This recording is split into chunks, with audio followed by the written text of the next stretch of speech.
सोचिए 17th century में कुछ ब्रिटिश ट्रेडर्स जहाज़ों में बैठकर इंडिया आते हैं। उनका पर्पस क्या था? ना इंडिया को जीतना और ना ही एम्पायर बनाना, ना राज करना। वो सिर्फ बिजनेस करना चाहते थे। मसाले खरीदना, कपड़े खरीदना और फिर प्रॉफिट कमा के यूरोप वापस चले जाना। लेकिन फिर अगले 200 सालों में कुछ ऐसा हुआ जो हिस्ट्री के सबसे शॉकिंग ट्रांसफॉर्मेशन में से एक था। एक प्राइवेट कंपनी धीरे धीरे दुनिया की सबसे अमीर और पावरफुल देशों में से एक भारत आती है और भारत पे पूरा कंट्रोल ले लेती है और इंडिया में ब्रिटिश साम्राज्य बना लेती है। आखिर कैसे कुछ हजार फॉरेनर्स ने करोड़ों लोगों के देश पर राज किया? क्या ब्रिटिश ज़्यादा पावरफुल थे या इंडिया अंदर से इतना डिवाइडेड था कि किसी बाहरी ताकत के लिए रास्ता खुल गया? ये कहानी है इंडिया की 200 साल की गुलामी की और उन गलतियों की जिनसे हमें आज भी सीखना चाहिए।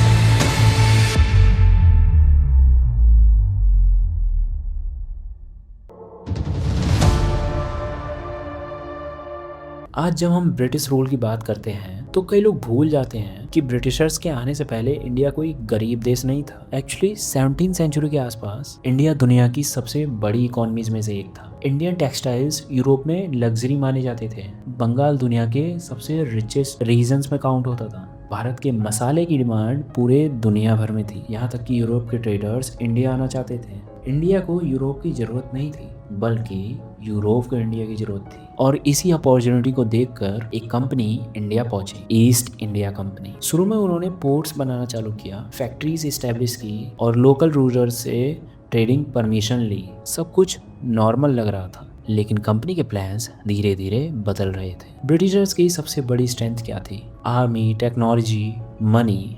नहीं, इनमें से कुछ भी नहीं। उनकी सबसे बड़ी स्ट्रेंथ थी इंडिया का डिवीजन। 17th सेंचुरी में मुगल एम्पायर डिक्लाइन कर रहा था। सेंट्रल अथॉरिटी वीक हो रही थी। हर रीजन में अलग अलग रूलर्स थे। मराठास, नवाब्स, राजपूत, सिख्स और मैसूरी किंग्स थे। और भी कई छोटे छोटे किंगडम्स बने हुए थे। सब अपनी पावर बढ़ाने की कोशिश कर रहे थे। ब्रिटिश लोग समझ चुके थे कि अगर इंडिया यूनाइटेड हुआ तो जीतना इम्पॉसिबल है, लेकिन अगर इंडियंस एक दूसरे से लड़ते रहे तो ब्रिटिशर्स के लिए जीतना नामुमकिन नहीं। और यहीं से शुरू होता है डिवाइड एंड रूल की स्ट्रेटेजी। 1757 का बैटल ऑफ प्लासी। सरफेस पर देखा जाए तो ये एक नॉर्मल बैटल था, लेकिन हिस्ट्री में इसका इम्पैक्ट इनॉर्मस था। बंगाल के नवाब सिराजुद्दौला और ईस्ट इंडिया कंपनी के बीच वॉर शुरू हुई। ब्रिटिश आर्मी काफ़ी छोटी थी और नवाब की आर्मी काफ़ी बड़ी। फिर भी यहाँ ब्रिटिशर्स जीत कैसे गई? ब्रिटिश लोग सिर्फ अपने मिलिट्री पावर से नहीं जीते, वो लोग जीते अपनी पॉलिटिक्स से।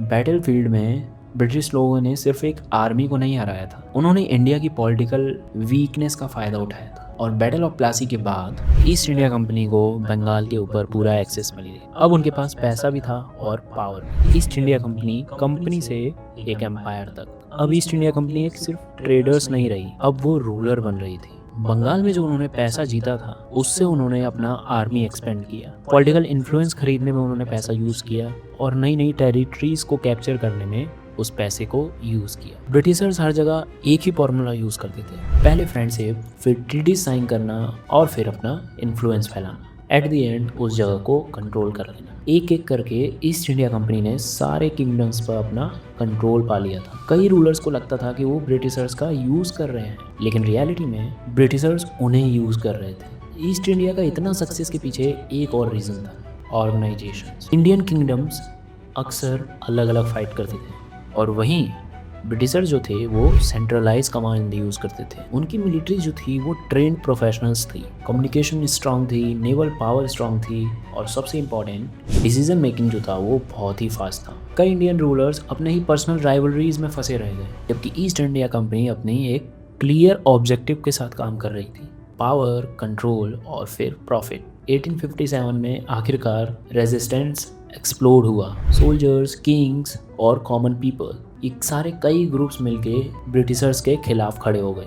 आज इसे कई लोग फर्स्ट वॉर ऑफ इंडिपेंडेंस के नाम पे जानते हैं। शुरू में रिविलियंस ने ब्रिटिशर्स को शॉक कर दिया, लेकिन एक प्रॉब्लम थी, लीडरशिप डिवाइडेड था ऑब्जेक्टिव सबके अलग अलग थे, कोऑर्डिनेशन काफी वीक थी। ईस्ट इंडिया कंपनी ने इस सिचुएशन का बहुत अच्छे से फायदा उठाया। उन्होंने इस रिविलियन को काफी अच्छे से कंट्रोल किया। लेकिन इस वॉर से एक बात क्लियर हो गई थी कि इंडिया में फ्रीडम की डिजायर जिंदा हो चुकी है। लोग अक्सर पूछते हैं क्या ब्रिटिशर्स इतना पावरफुल थे? बिल्कुल पावरफुल तो वो लोग थे, लेकिन सिर्फ पावरफुल होने की वजह से वो लोग 200 साल नहीं टिक पाए। उनका असली सीक्रेट था इंडिया को डिवाइडेड रखना, कम्युनिटीज के बीच डिफरेंसेस रखना, रीजनल राइवलरीज को बढ़ावा देना, पॉलिटिकल डिवीजन्स कराना। और जब तक इंडियंस डिवाइडेड रहे, ब्रिटिश रूल तब तक स्ट्रॉन्ग रहा। और जैसे ही नेशनल यूनिटी ग्रो करने लगी, ब्रिटिश एम्पायर वीक होने लगा। अब बात आती है कि आज़ादी आखिर मिली कैसे। 19th सेंचुरी में सिचुएशन बदलनी शुरू हुई। नेशनलिज्म का प्रभाव बहुत पड़ने लगा, फ्रीडम मूवमेंट एक्सपेंड होने लगे। लोगों ने खुद को पहले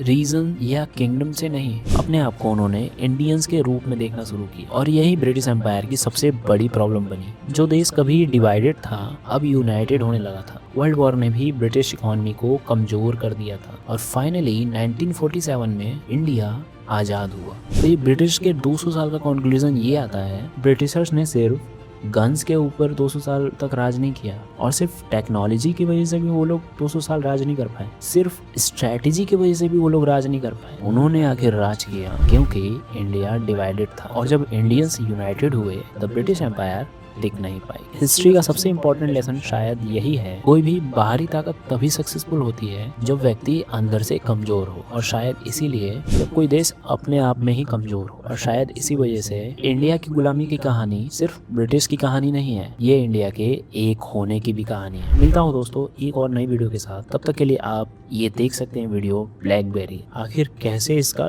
डाउनफॉल शुरू हुआ। Thanks for watching.